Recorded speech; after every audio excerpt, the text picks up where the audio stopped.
Hello and welcome to the Sexient Being sessions.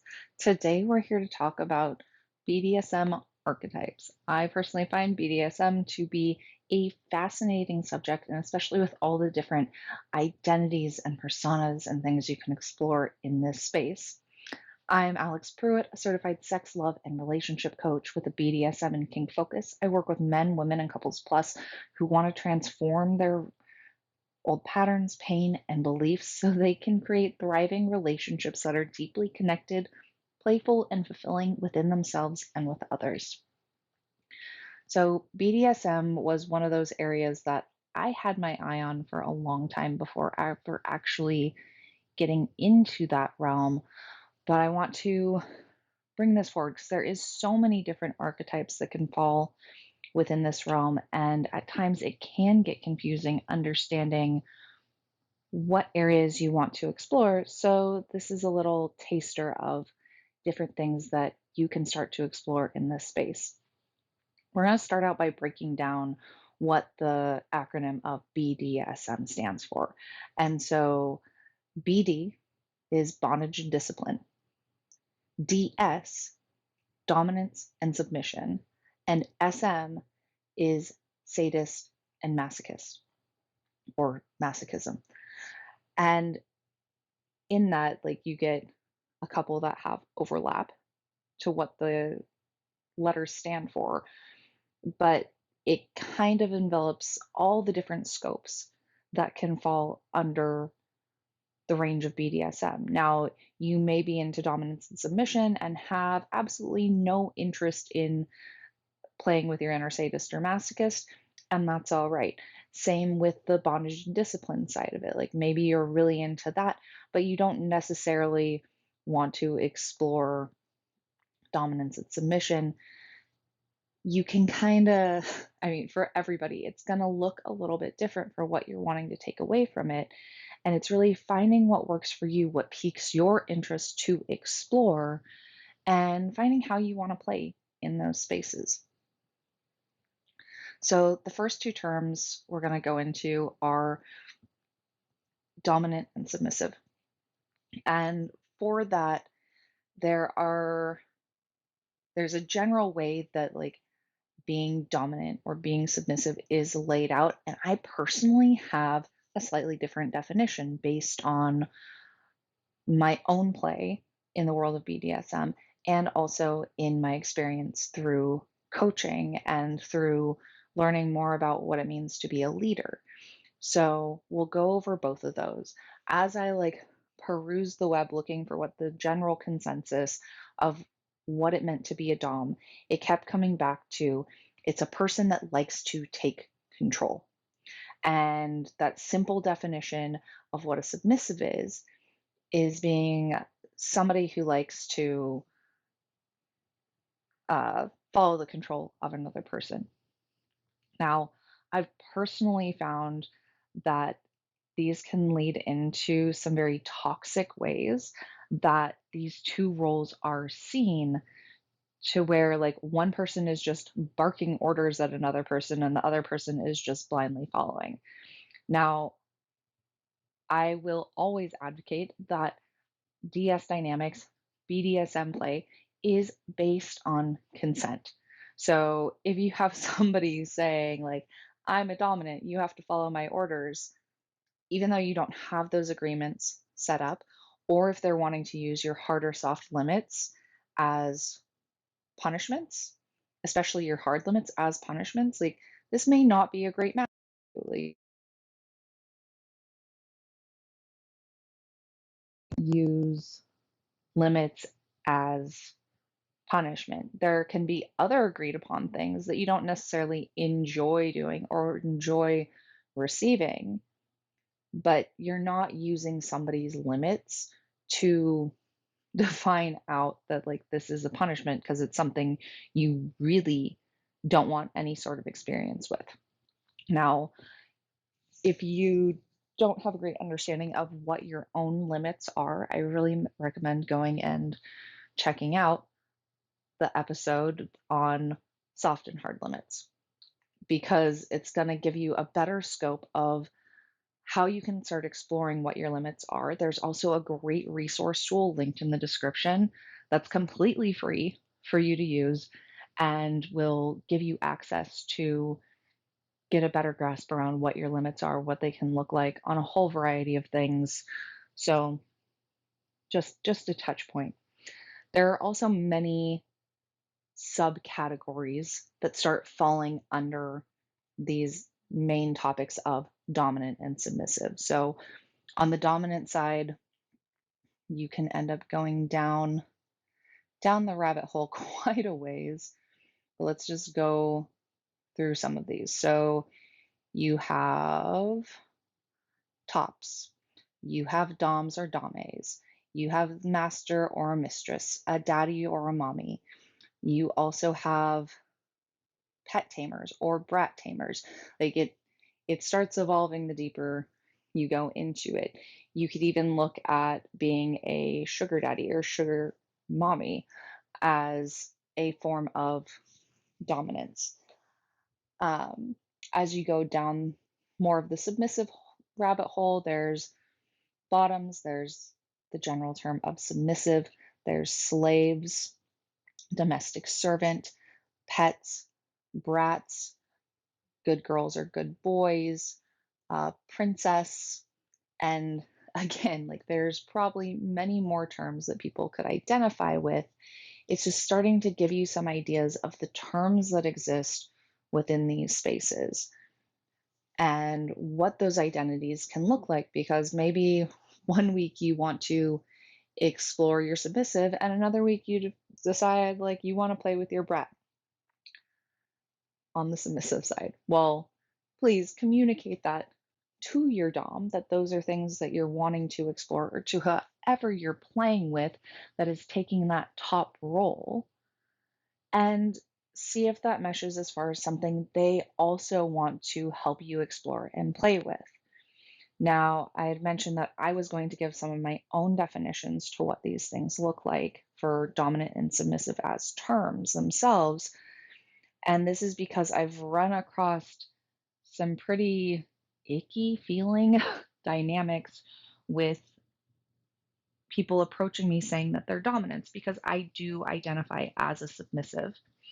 And there was a while where like I actually questioned myself and wondering like, oh, is this person somebody I would want to play with just because like, yeah, they're showing some amount of command, and me confusing that with authority. It does not mean authority if somebody is just trying to give you commands. Again, these are relationships that are based on consent. They are based on personal boundaries, and they are based on the agreements you make with another person. So, some of the bigger qualities that I find fall into being a great dominant are actually very aligned with what it means to be a great leader. So, in being a great leader, that means that the dominant is able to give direct, uh, concise, and clear instructions to their submissive. It also means that they're able to be vulnerable. So if the submissive comes forward and they're like, I don't feel capable of doing this, or this really isn't something I want to do or explore, they are willing to hear that feedback, take it into consideration, and adjust to some degree, find a task that's better suited for their submissive. Or maybe their submissive doesn't actually have the capability or capacity to perform the task, to perform the assignment that they're asking to do. Maybe it's actually a hard limit in their system. Let's say the person has some sort of like trauma or fear coming up around whatever that task or assignment is. The dominant can take a step back, step out of like, this person just has to do what I want them to do because I say so, and find ways to work with their submissive's edge. And so, to me, another definition for you, that edge can be some resistance point, some fear point or contraction in another person's system that tells them like they can't move forward or there's a hesitancy about them moving forward. Again, this can come down to many different things. It could come from trauma or wounding in some respect. It could be that they're just scared, usually based on past experiences or a lack of knowledge about taking on some sort of task. Or it could be a lack of education or appropriate tools. Like if you told your sub, hey, I want you to take this package to the post office that's 5 miles away, and they don't have a vehicle, they don't have access to public transport, they only have an hour available to potentially do this task for you. It's not really reasonable, unless they are a phenomenal runner, to ask them to do this in their time. And of course, there is the aspect the sub needs to communicate that back. And that's letting their dom know, hey, this doesn't actually work for me. Doms and subs both get to hold their own boundaries and their own limits.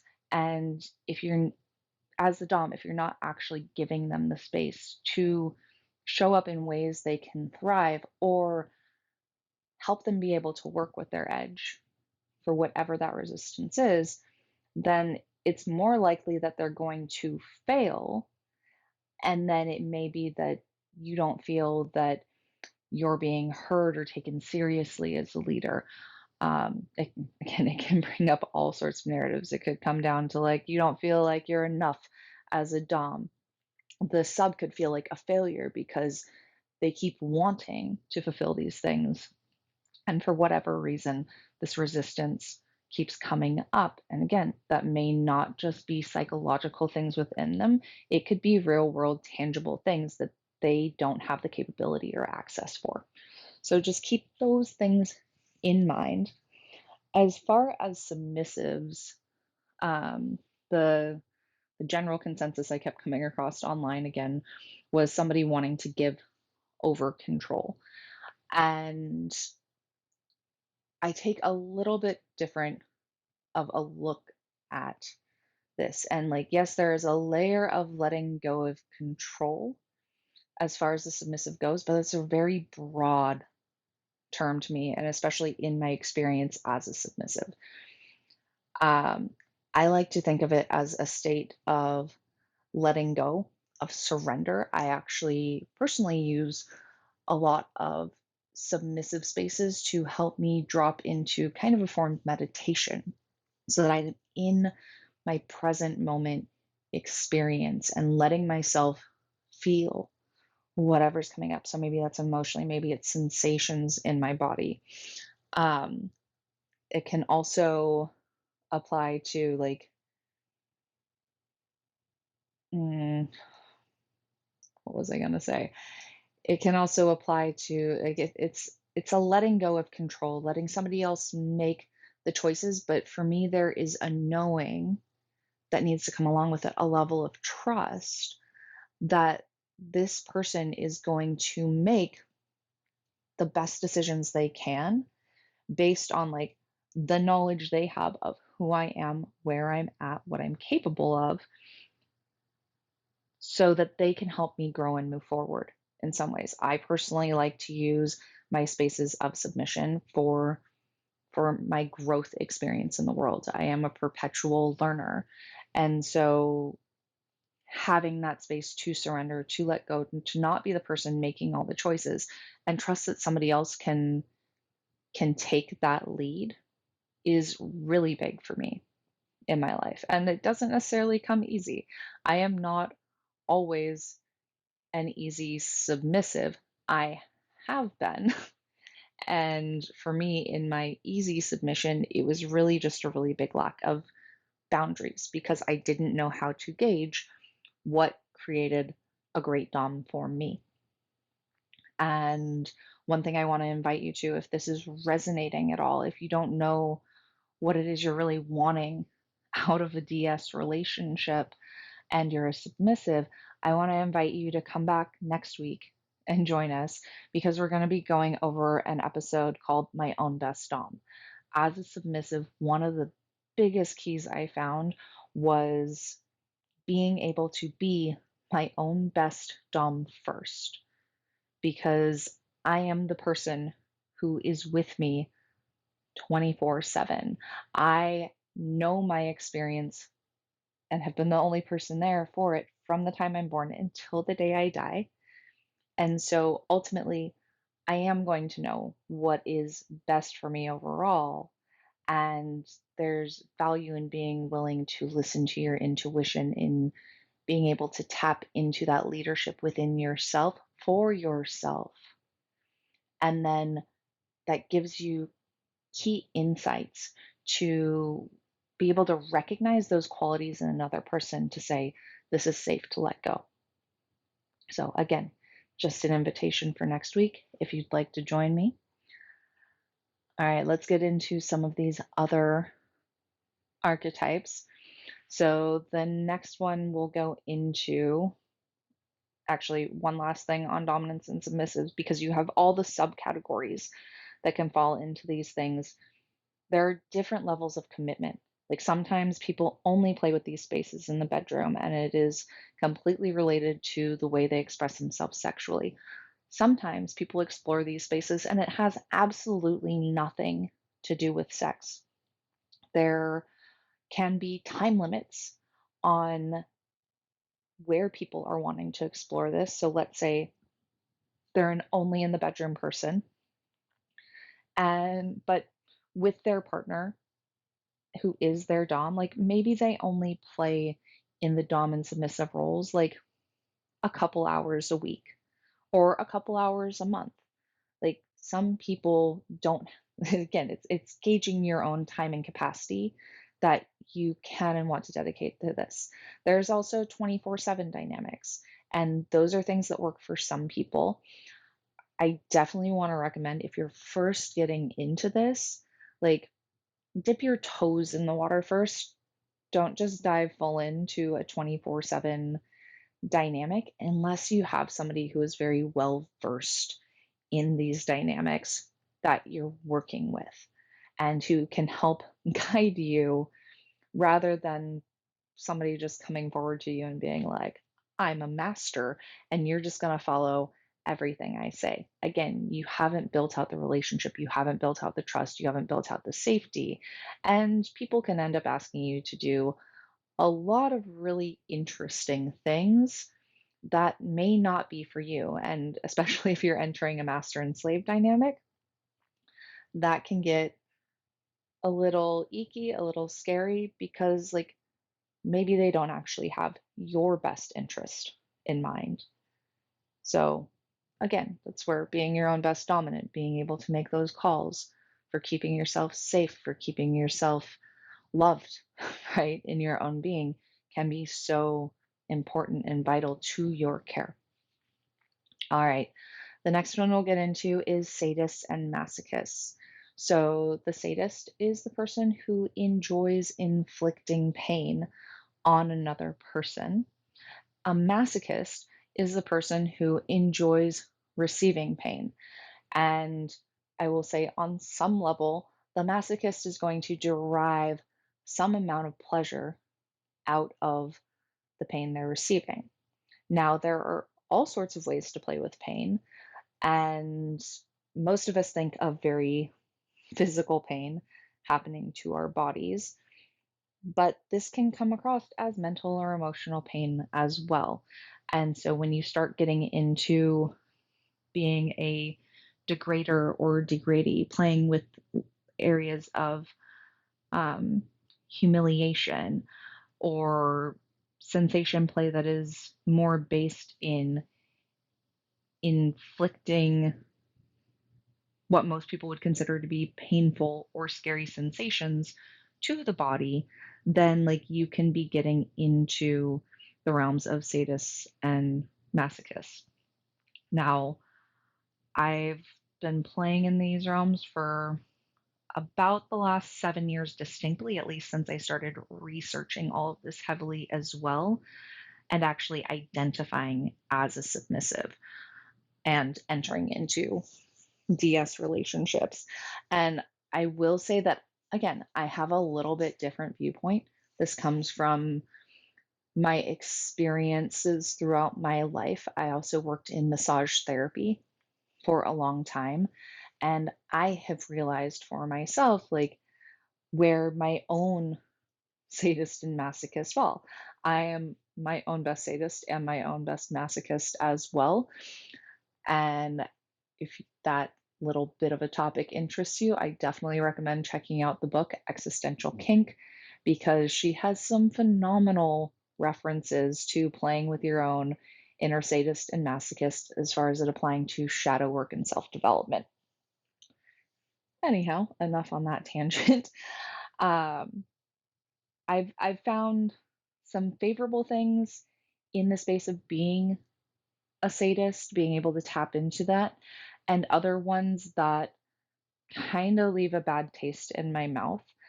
I personally like the idea of being a sadist in the way that I am bringing pain or discomfort to somebody else's system that is going to help them heal, that is going to help them grow, um, and that they want to receive on some level. And this is where I bring up that I have experience in massage because I worked as a deep tissue practitioner for about 6.5 years. And in that, I realized, oh, I've caused people to feel like immediate pain in their body when I'm coming up against those edges, the point where the muscles start fluttering or contracting under me. And then I allow them to breathe, to relax at those points so we can move a little bit deeper. And to me, I was like, oh, I'm inflicting pain, but that helps them relax further, that helps them go a little bit further within themselves. I've also found this through my coaching work that I can take people into these spaces where they tap into emotions that can feel very painful or uncomfortable. And we move them into those spaces in a very not always regulated way on their side because they may have big swells of emotions coming up during that, but it's a very held space. It's a space where they're going to be able to feel safe to go into those things and talk about what their experience was after, have the space to integrate, receive aftercare on some level from that experience. And again, grow, heal. I would imagine, because dualism exists in the world, that there is also a form of sadist who enjoys inflicting pain on other people just for the sheer pleasure of inflicting pain on another person, even if they don't enjoy receiving it. And again, this is just a fair warning. Like, maybe try to find an understanding of where you're coming from for yourself in wanting to inflict pain on others.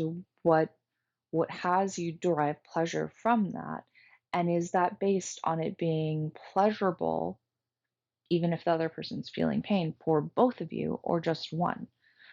For me, when it's the imbalance of it's only one receiving any amount of pleasure from it, that it's imbalanced, right? It's if I'm the sadist and I'm just trying to fulfill my pleasure of inflicting pain, and the other person doesn't want that, then that's not really a consensual space.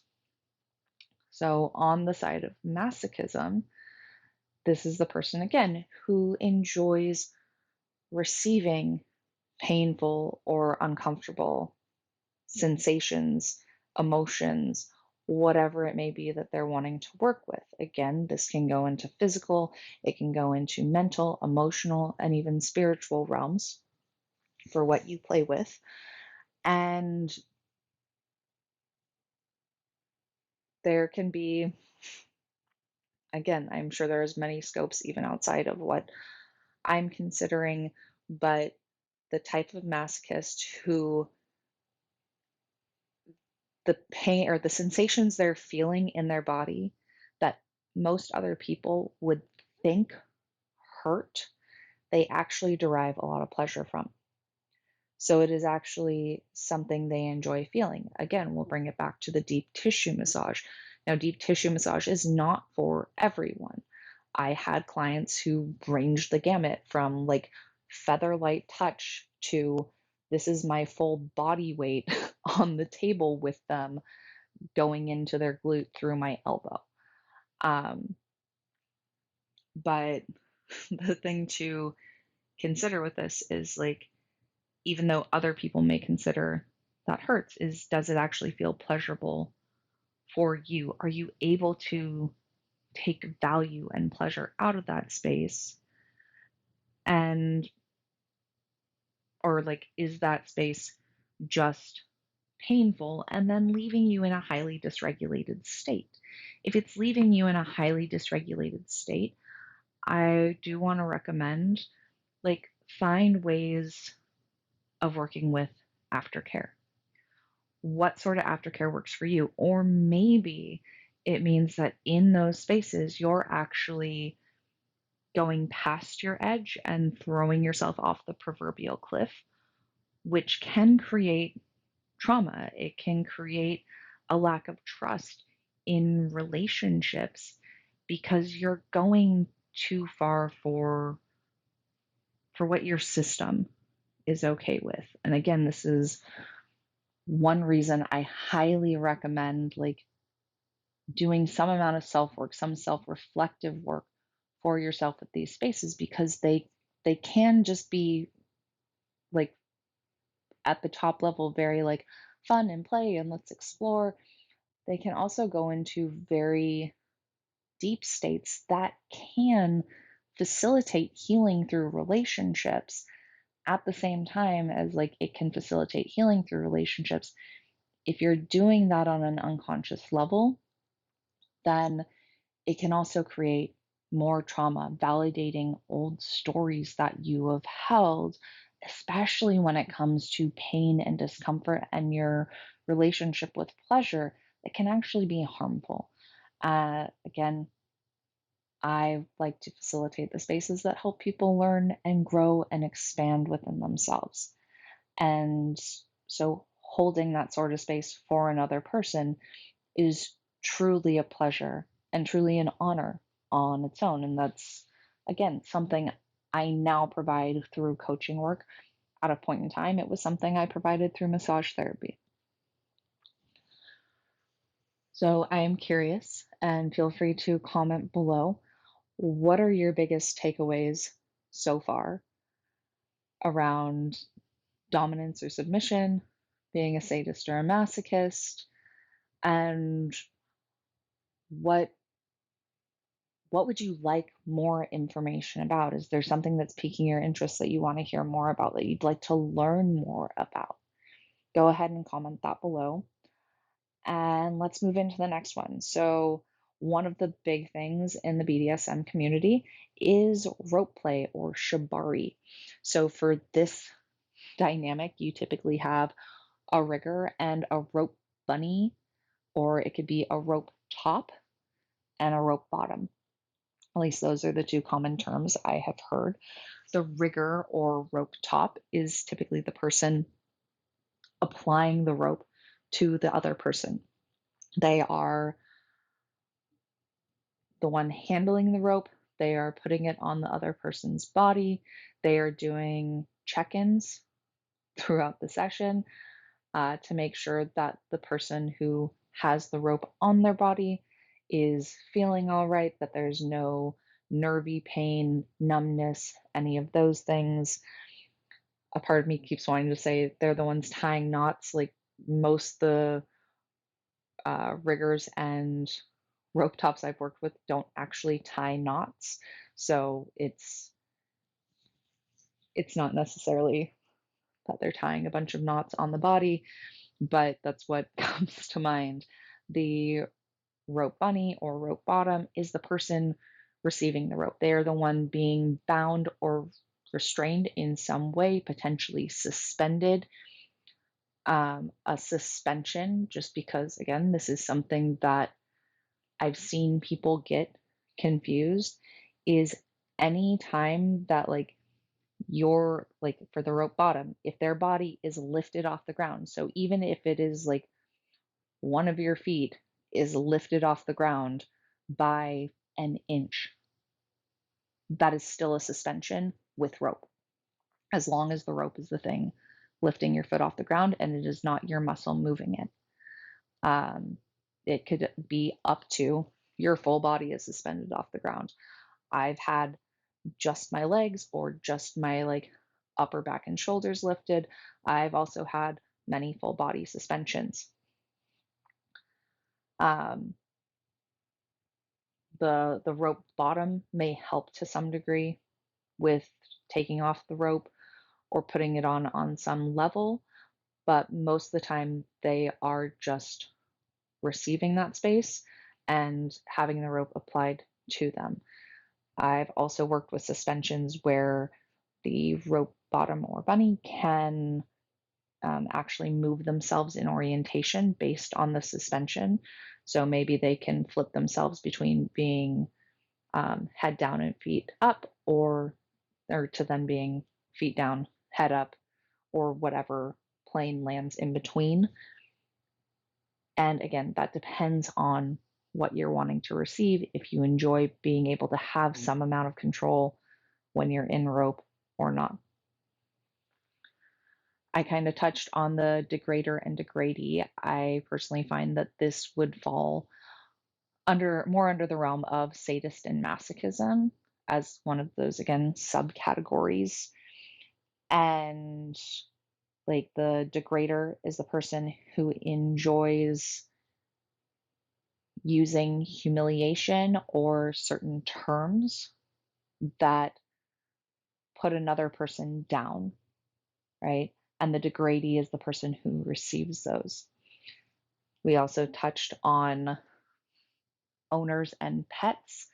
The owner is the person who has control, respectively, of the pet, who caretakes the pet being the person who wants to go more into animal play. Maybe you want to explore being your inner kitten or your inner puppy. Pony is another common one, but really you could explore being about any sort of animal. I mean, if you wanted to be an octopus, like why not explore that? Again, this is why I love this space. It's a way to play with different identities, different archetypes. Again, very soon upcoming show, probably in the next month. I'm actually going to be doing an episode on role play. So if you find that you have a hard time connecting with any of these identities you want to explore, there's going to be some phenomenal tips and even like guided steps to help you dive into getting into that role so you can really embody it and bring it forward so you can explore that part of yourself and what's coming up for you to play in. Um, Next one, you have Brat and Brat Tamer. The Brat is typically more of this role that kind of likes to like push back against an authority figure of some sort. They like to give a challenge, and there is a pleasure in receiving the discipline that comes afterwards. Again, these are all discussed agreements for what you're playing with and exploring. Like don't just consciously decide I'm going to explore my brat this week, and if you have had a very like nurturing dynamic with your dom and now you're all of a sudden showing up as a brat, it's probably going to throw them for a loop. And even as the top, if they don't necessarily want to be thrown for that loop, then it's not as much of a space of consensual play. I will say there's sometimes these things will pop out without you consciously knowing that you're going into your brat. One example, again, from my personal experience, was I would notice my brat showing up at very certain times. And it wasn't necessarily that that part of me wanted to be punished. That part of me was standing up for what my boundaries were. So my Dom would give me a direction that they wanted me to go. They'd let me know what they wanted me to do. And my brat would just be like, well, I'm not doing that. And, or challenge them in some way because my needs hadn't been fulfilled for me to meet them at that level. Again, it wasn't something that I consciously knew was coming up, but when I started noticing it, I was like, oh, this is interesting. What's there with my brat? The brat tamer is the person who comes in and supplies whatever the punishment or the discipline is to try to get the brat to listen and follow directives. Another one of my favorite ones is the primal category, which is hunter and prey.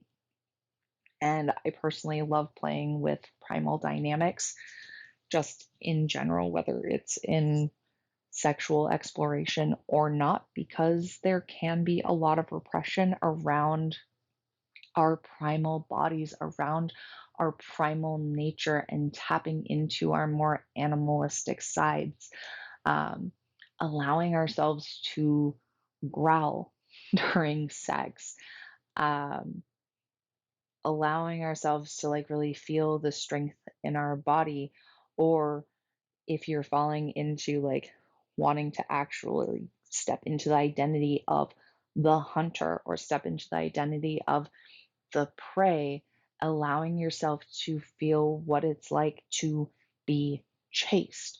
Uh, As the hunter, allowing yourself to chase and like capture your prey. Again, please have discussions about the boundaries, the limits for each of you in these, because the primal side of us is something that gets very repressed and even demonized by our current society. So it can tap us in with more of our innate fear responses. And again, this is just bringing around an awareness. So, and like other avenues that you can start exploring if it piques your interest. So you also have daddy or mommy versus the boy or girl. For the daddy or mommy, these are usually much more nurturing roles and caretaking roles that come into play. Um, Sometimes the identity of the boy or girl, or also known as a little, like it may be that they want to like watch cartoons, or if it's a little girl, have her hair up in pigtails. Um, Whatever that, again, identity is that they're wanting to explore. Like maybe it means you guys are busting out the coloring books, or like going to play at a park. Like explore what sounds fascinating in those areas to you. Again, these dynamics can be sexual and also don't have to be whatsoever. It can just be a way of having space held. I also think the dynamic of being able to feel safe as a little and have those spaces of nurturing care, again, can be incredibly healing for a person's psyche, because maybe they didn't actually receive care on those levels when they were younger. Maybe uh, throwing out potential points of trauma for people, but like maybe they had a parent who wasn't really present with them. Like let's say they had a single mom who was constantly working because she needed to support them in being able to survive, have housing, shelter, or utilities, food, whatever else it was. And this person as a child had to take care of themselves a lot of the time, as far as when it came to emotional or even like points of connection. So where that's where like having those points of like having the mommy or daddy work in the coloring book with you, cuddle and watch cartoons, play silly games, go to the park could be really fulfilling and nurturing for another person's heart and soul. And even in developing your guys' connection. There are age players, and the little boy, little girl dynamic can fall into this. I mean, you could really age play any age. You could age play being a baby. You could also age play being somebody who was elderly or in their 50s or in their 30s. Um, I think this generally falls into more extremes of like somebody who would be much older or somebody who is much younger, as in childhood or teenage years. But really, like, you can play in any of these areas. Just imagine what you believe happens at that age. And if you need to research it, that's also helpful because there are certain milestones that people pass at certain ages. An exhibitionist is somebody who likes to be seen. And I will say I was not an exhibitionist for a very long time. I was actually terrified of being the center of attention. And through my DS play and exploration in my sexuality, I actually thoroughly enjoy the space of exhibition now and have allowed myself to break out of that shell where I don't necessarily need the attention of having eyes on me or people focusing there, but I'm not scared of it happening anymore. Again, I used it as a growth point.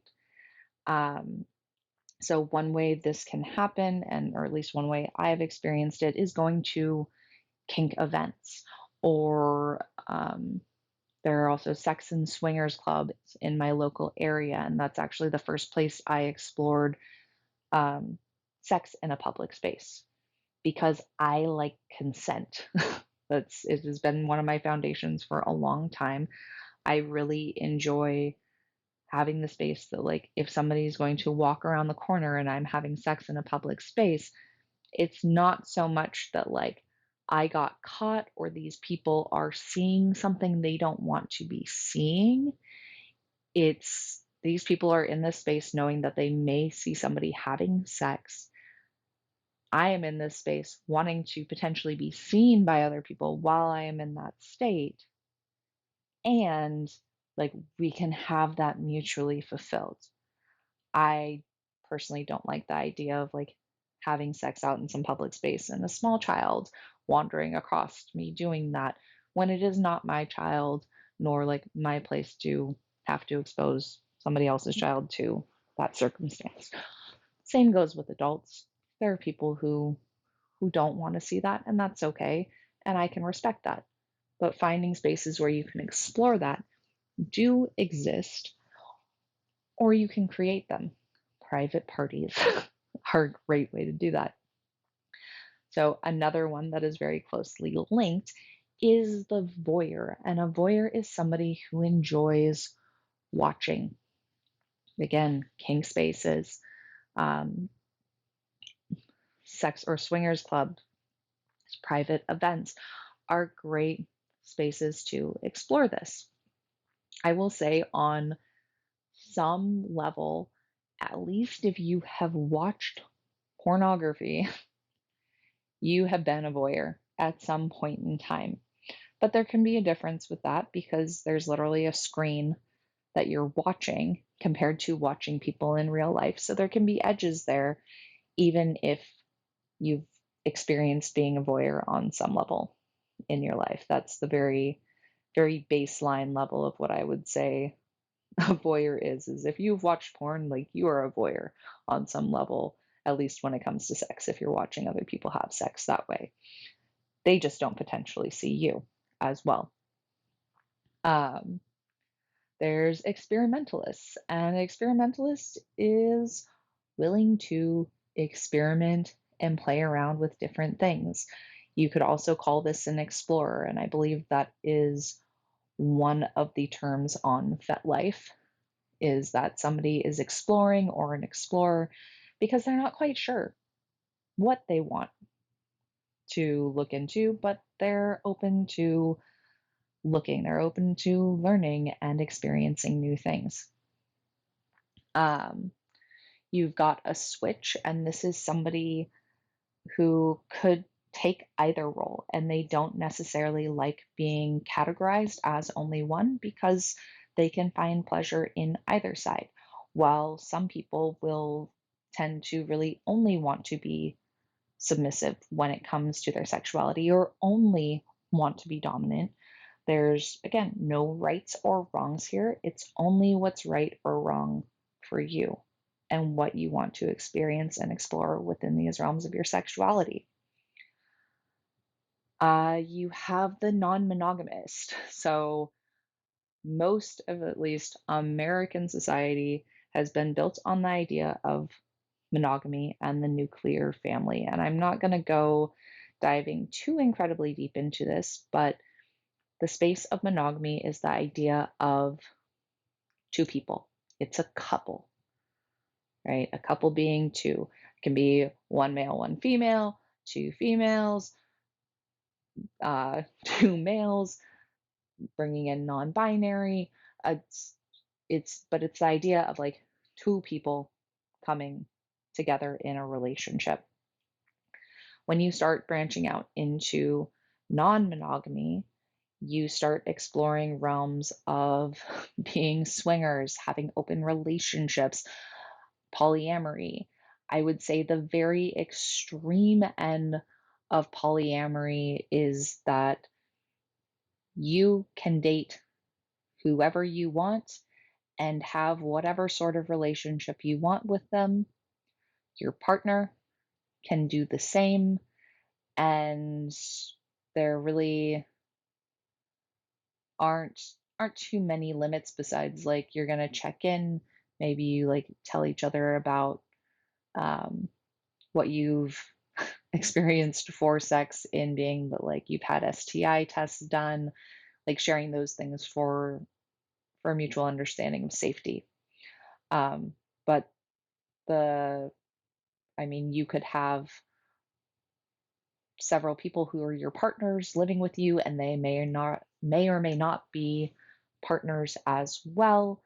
Um, if you're interested in looking into polyamory, I definitely recommend checking out a couple different books. One being the book More Than Two, and another being the book Polysecure. Those are the two that come to mind right now.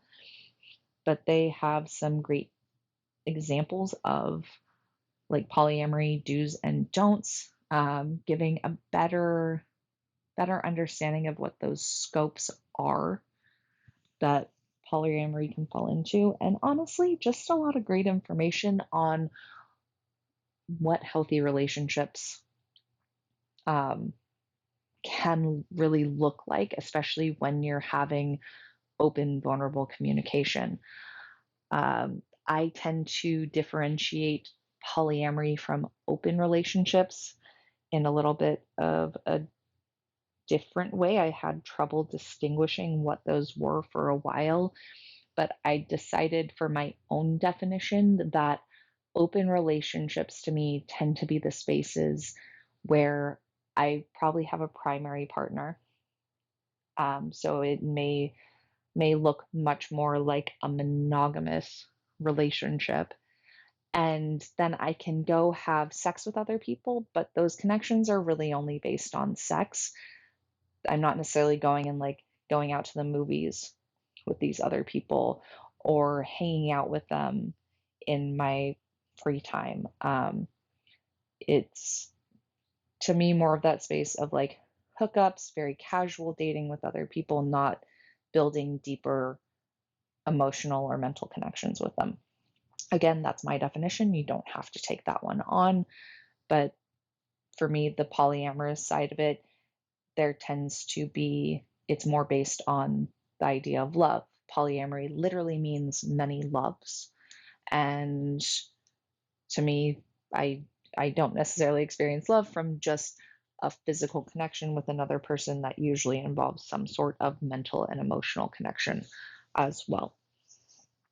And then the last one we're going to talk about is vanilla because vanilla is its own archetype. And that is what is generally presented as far as what sex is. It's a lot of, well, define it as like, if you bring it down to positions, missionary, doggy style, maybe cowgirl, um, probably involves the terms fingering or hand job along with oral sex. And it, again, it's going to vary a little bit for different people, but it's more of the standard way that sex is viewed and presented in the world. And then when you start expanding past that, you start getting into BDSM, you start getting into Tantra, you start getting into kink. Again, there may be many other areas that I don't necessarily know about. Um, but yes, vanilla is that the main staple that most people get presented. What you're taught about, usually in sex education classes, could very likely be well categorized as vanilla. All right, I think that about wraps us up for today. I am curious, what do you want to explore? What piques your interest that maybe you've explored a little bit but haven't really like dove into any further, or you haven't explored it all, but like it tickles your fancy and you'd like to learn more about it? Comment it below. I would love to hear your responses. If you're interested in working with me and helping really weed out like what you're wanting to explore, how to actually start exploring that and get it fulfilled, then you can follow the resource link down below in the description or under the About page and book a free discovery call, and we can talk about what it is you're wanting to explore, uh, where you've been so far, and what some of the hurdles may be that have been showing up for you, and see if we're a good match for working together. If we're not, I'm perfectly fine with that too. And I can help hook you up with some phenomenal resources so you can move forward with your journeys and adventures in your sexuality. Until next time, it's been wonderful having you here and thank you for joining. Again, the next session is my own best Dom, where we're going to talk about how to step into being your own best Dom before expecting somebody else to fulfill that role. I'll see you then.